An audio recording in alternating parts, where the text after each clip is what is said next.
Edinburgh in the United Kingdom. I'm here today with over 100 brownies, guides and rangers from Girl Guiding Surrey West for our contact with you on the International Space Station from Brooklands Museum in Surrey, the original home of British motorsport and aviation.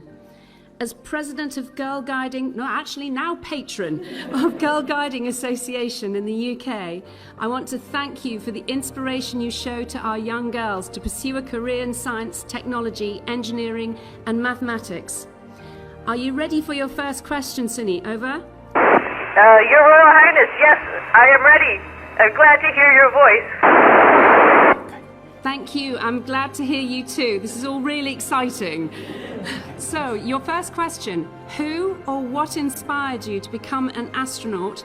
And what advice would you have for any of these girls here today who might want to follow in your amazing footsteps?